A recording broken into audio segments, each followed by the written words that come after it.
नमस्कार दोस्तों, मैं इंद्राज सिलोलिया स्वागत करता हूं आपका हमारे यूट्यूब चैनल द अर्थ में। दोस्तों, आज बात करते हैं कक्षा 10 के चैप्टर आर्थिक अवधारणाएं एवं नियोजन के संबंध में, जिसमें अपन आज बात करने वाले हैं समावेशी विकास की।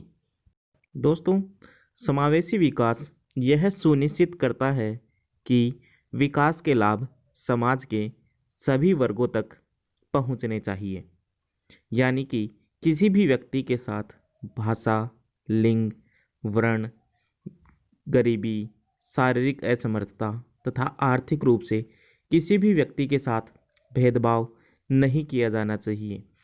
समावेशी विकास समाज के वंचित वर्गों को विकास की मुख्य धारा में जोड़ने का काम करता है या जोड़ने पर बल देता है।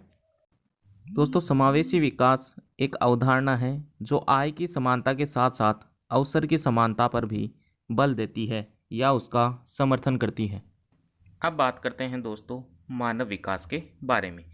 मानव विकास की जो अवधारणा है वह 1990 ईस्वी में सामने आई, जब महबूब उल हक ने अपने नेतृत्व में संयुक्त राष्ट्र विकास कार्यक्रम यानी यूएनडीपी के द्वारा 3 व्यापक या प्रमुख आयामों जैसे शिक्षा, स्वास्थ्य तथा जीवन स्तर या प्रति व्यक्ति आय को शामिल करते हुए मानव के विकास के स्तर को मापने के लिए एक सूचकांक तैयार किया गया, जिसे मानव विकास सूचकांक कहा जाता है।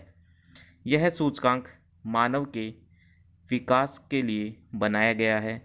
जिस राष्ट्र का मानव विकास सूचकांक जितना अधिक होगा, वह राष्ट्र मानव विकास की श्रेणी में सर्वोच्च होगा। अब बात करते हैं दोस्तों नियोजन के संबंध में। दोस्तों, नियोजन एक तकनीक है जिसके द्वारा उपलब्ध संसाधनों का उचित उपयोग करके लक्ष्यों की प्राप्ति की जाती है। अर्थात एक राष्ट्र अनेक क्षेत्रों में निर्धारित लक्ष्यों को प्राप्त करने के लिए परिवार नियोजन, वित्तीय नियोजन जैसे कई कार्यक्रम अपनाता है।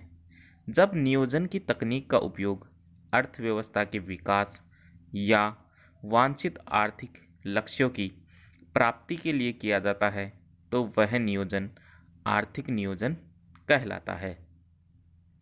दोस्तों, राष्ट्रीय स्तर पर आर्थिक नियोजन की जो तकनीक है वह सर्वप्रथम सोवियत संघ के द्वारा अपनाई गई थी। सोवियत संघ ने 1928 में ईस्वी में केंद्रीय नियोजन की घोषणा की थी तथा पंचवर्षीय योजनाओं के माध्यम से आर्थिक विकास का मार्ग अपनाया था तथा इसकी प्रथम पंचवर्षीय योजना अपने आप में क्रांति सिद्ध हुई, यानी एक क्रांति के रूप में वह उभरी। स्वतंत्रता के पश्चात भारत भी तीव्र आर्थिक विकास के लिए राष्ट्रीय स्तर पर आर्थिक नियोजन के मॉडल को अपनाने वाले राष्ट्रों की सूची में शामिल हो गया। आर्थिक नियोजन के विचार ने भारतीय विद्वानों तथा बुद्धिजीवियों को अत्यधिक प्रभावित किया। सन 1930 से 1940 ईस्वी के दशक की बात करें तो भारत के विभिन्न विद्वानों ने नियोजन के लिए अनेक प्रस्ताव रखे तथा इसके द्वारा विकास के मार्ग अपनाने का समर्थन भी किया।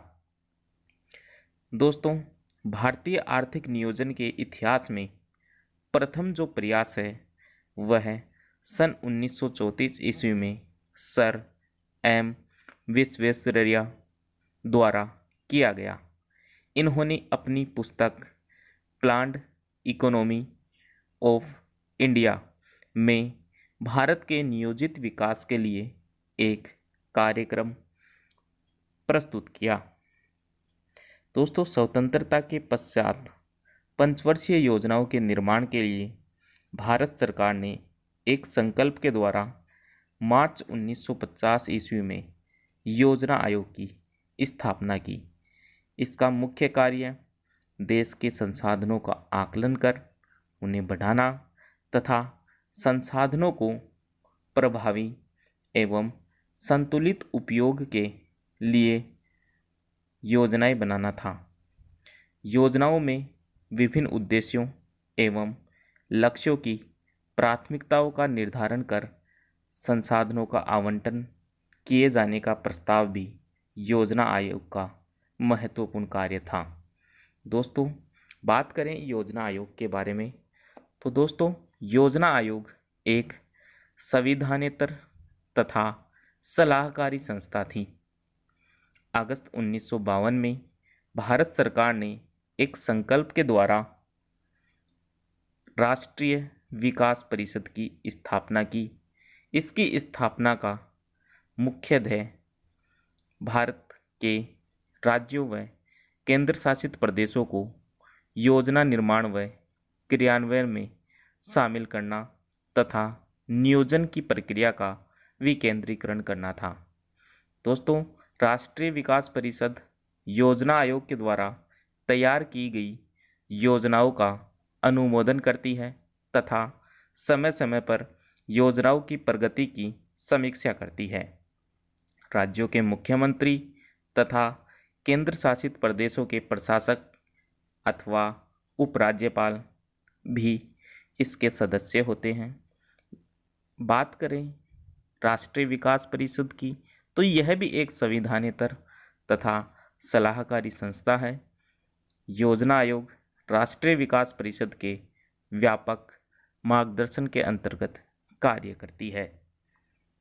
दोस्तों, अब बात करते हैं भारत की विभिन्न पंचवर्षीय योजनाओं के बारे में। तो भारत में अब तक 12 पंचवर्षीय योजना लागू की गई है।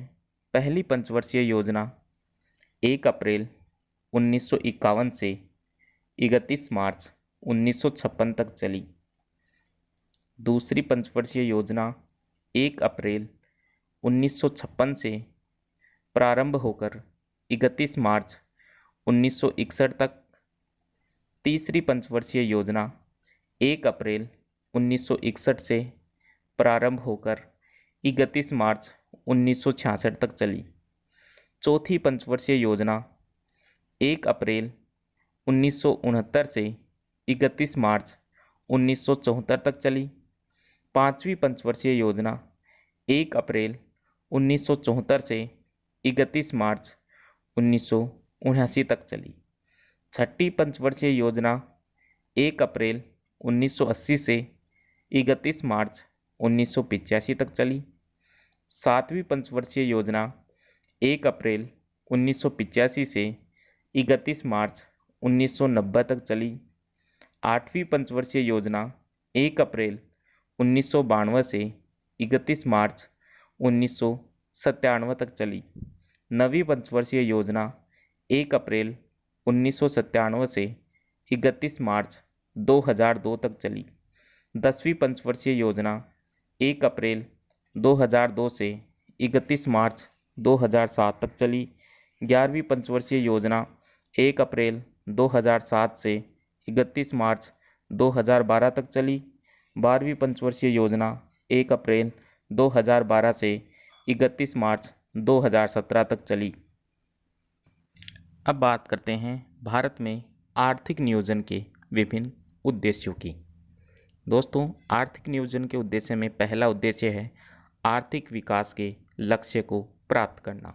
यानी कि आर्थिक नियोजन का प्रमुख उद्देश्य था देश के आर्थिक विकास के लक्ष्य को प्राप्त करना। दूसरा उद्देश्य है गरीबी की समस्या का समाधान करना। तीसरा उद्देश्य है आय की असमानताओं को कम करना तथा गरीबी तथा आय की असमानता को समाप्त करके सामाजिक न्याय की स्थापना करना। अगला उद्देश्य है उपलब्ध मानवीय पूंजी का कुशलतम उपयोग करना तथा रोजगार के अवसरों का विस्तार करना। अगला उद्देश्य है सभी क्षेत्रों में आत्मनिर्भरता की प्राप्ति, लेकिन मुख्यतः खाद्यान्नों एवं औद्योगिक कच्चे माल के उत्पादन में आत्मनिर्भरता प्राप्त करना। अगला उद्देश्य है परंपरागत भारतीय अर्थव्यवस्था का आधुनिकीकरण करना। अगला उद्देश्य शिक्षा तथा स्वास्थ्य सेवाओं का विस्तार करना और अधिकतम सामाजिक कल्याण की स्थिति को प्राप्त करना। अगला उद्देश्य था आर्थिक स्थिरता प्राप्त करना। अगला उद्देश्य है ग्रामीण विकास, सामाजिक एवं सामुदायिक सेवाओं का विस्तार, ऊर्जा उत्पादन में वृद्धि करना। अगला उद्देश्य है क्षेत्रीय असमानताओं की समाप्ति करना। तो दोस्तों ये थे भारत में आर्थिक नियोजन के प्रमुख उद्देश्य। अब बात करते हैं 12वीं पंचवर्षीय योजना के बारे में। दोस्तों 12वीं पंचवर्षीय योजना 1 अप्रैल 2012 से 31 मार्च 2017 तक चली। यह पंचवर्षीय योजना अधिक तीव्र, समावेशी और धारणीय विकास के आधार पर चली, अर्थात इसका यह प्रमुख उद्देश्य था। इस योजना में 8% विकास दर का संशोधित लक्ष्य रखा गया तथा इसके साथ साथ गरीबी, बेरोजगारी में कमी, शिक्षा तथा स्वास्थ्य सेवाओं में विस्तार करने के लक्ष्य भी इस योजना के अंतर्गत रखे गए। दोस्तों आज के लिए इतना ही। उम्मीद करता हूँ आपको हमारा वीडियो पसंद आया होगा। अगर आपको हमारा वीडियो पसंद आए तो ज़्यादा से ज़्यादा लाइक, शेयर तथा सब्सक्राइब ज़रूर करें। धन्यवाद।